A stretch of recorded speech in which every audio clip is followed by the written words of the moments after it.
Okay, so I'm just finishing up with what I was saying with Thanksgiving holiday coming into this semester with the practicum experience. They can take that day off. That's totally up to them. They do not have to work Thanksgiving if their preceptor is working Thanksgiving, but I always encourage them to work as many days that the preceptor is working that they can. And be very careful about taking days off like Thanksgiving or whatever. A few other things. Oh, when you go to talk to your preceptor, you will go over their preceptor orientation packet. So you will want to just kind of skim through that first so you kind of know what you're talking about with them. But you're going to be doing, going over, sorry, I'm pulling one up so I can read some stuff to you here real quick. Here we go. Okay, so what's in the preceptor packet, you're going to get a preceptor folder for every single practicum student that you have. In there, again, is just thanking them for being a preceptor for us, our philosophy, our organizing framework, and then is the clinical performance evaluation review that I was telling you about that has to be completed. It's the student's responsibility, and I will let them know, but you may need to remind them that, and something I would probably tell the preceptors, is that they need to have this filled out completely. Each one of these sections needs to be done. These are things that they should be able to accomplish during practicum, and they need to have a satisfactory on all of these outcomes, basically. Okay, then the final one just says practical nursing student preceptorship competencies, and again, that's what I had showed you in here. Let me just tell you what I'm looking at, just to remind you. This is in the syllabus, so the students will see it in the syllabus, but this is information is also in the preceptor packet because I want them to be able to see also what they need to be filling out. Take a look at it ahead of time so they know what they need to be touching base on with the students, and that all of these competencies need to be filled out. And then this competencies, objectives, validation, that this needs to be completed and filled out at the end of practicum and given back to the student. The student needs to turn this into you. This is part of the student's responsibility to gather those two things and return them to you at the end of their practicum experience, as well as the timesheet that we talked about. This needs to be turned into you, filled out and signed by the preceptor, and given to you at the end of the practicum experience. Okay? So the preceptor has a copy, the student has a copy. I will tell the students that they should bring this into practicum with them, but at least the preceptor will have it. It's in their preceptor packet. So they will have it and they will have an idea of what to expect. Okay. Like I said, when you go to talk to the preceptor, you need to be sure and exchange contact information so that the preceptors can contact you at any point if there's any problems. My information is on the front of each preceptor's folder that you're going to give them. So if there's any other problems, they can't get in touch with you for some reason, you just need to let them know that my number is there and they can contact me as well. And also in the preceptor packet is the KBN scope of practice for LPNs and infusion therapy. And that's actually all that we have in the preceptor packet there. Let's see, they also will have in the preceptor packet just a little sheet that says what a preceptor does, just to kind of give them an idea of what to expect. The student needs to be with only them and no other preceptors for 120 hours, no overtime. If they're called off work, they need to contact their student. Documenting. So documentation, the student can document electronically, but the preceptor needs to be able to co-sign that somehow.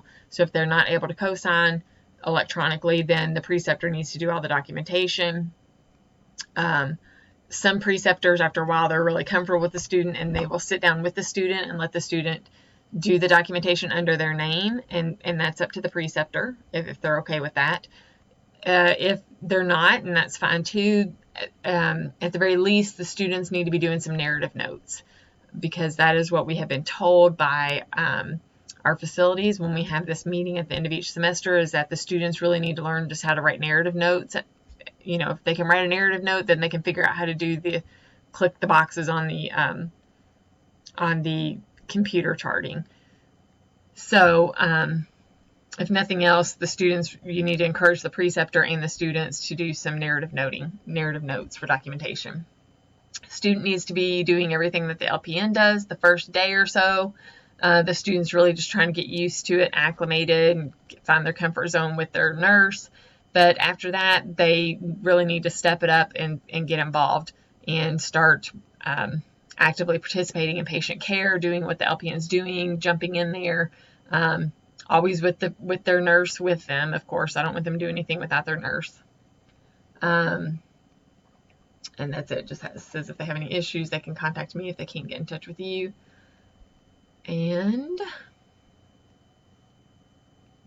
then they have a preceptor evaluation of the practicum, which is about 4 or 5 questions, 4 questions for them to fill out at the end of practicum. And just encourage them to do that. And when you come back to give them that competency for their CEs, for the 120 hours for the CEs, then ask them to have that preceptor evaluation of the practicum ready, and you'll pick that up at that time. And I really do look at those every single semester. I look at every one of them. You know, what was the best part of their experience? What did they not like about the experience? What could be different? Anything like that. So I really encourage them to get that filled out for you. I think that I have explained everything for the most part. So your little orientation with the preceptor is about 10 or 15 minutes. It's not very long. When you go and do your orientation, you need to try to get your preceptor schedule, because that's really what the students are the most anxious for. I tell the students, do not contact your preceptor, do not contact your facility until your faculty member gives you that information. I don't want them nagging and getting on their preceptor's nerves and trying to figure out their schedule. That's really annoying. Nobody wants that. And so I tell them that they don't know what their schedule is until you, the faculty member, give it to them. So as soon as you go and do your orientation with your preceptor, please get at least the first week of the schedule. So practicum begins on November 1st, which is a Friday. Some students choose not to start on Friday. They will wait and want to start. If their preceptor works on Saturday, they'll start on Saturday. If their preceptor doesn't start work till Monday, they'll start on Monday. And that's fine, because it's kind of hard to do that Friday start. But they need to let you know what their plans are. But when you go and do your orientation with the preceptors, please try to get at least, if nothing else, at least a minimum of that first week schedule, so that you can tell the student, here's what you're working the first week. You know, your preceptor is working on November 1st, 7A to 7P, I'm just throwing things out, November 3rd, 7A to 7P, and November 4th, 7A to 7P. So this is when you need to show up. You need to be there at least 15 minutes early. Be prepared to meet your preceptor, take any information, talk to your preceptor, introduce yourself, get acclimated and all that stuff. So get at least that first schedule, that first week. After that, it's the student's responsibility to let you know what the preceptor schedule is. If you know more than the first week, you go and do the orientation, the preceptor tells you, here's what my whole month is. It's fine to give all that to the student. That's fine too. But get at least that first week at least. And the sooner you can get that and get that to your students, the happier they will be, so they can figure out work schedules. It is difficult. They will nag you to death about it. But most of them are working, and they need to know what their preceptor schedule is as soon as they can, so they can take off work or get their work schedules worked out. All right, be sure you contact me. Let me know if you have any questions or problems or issues.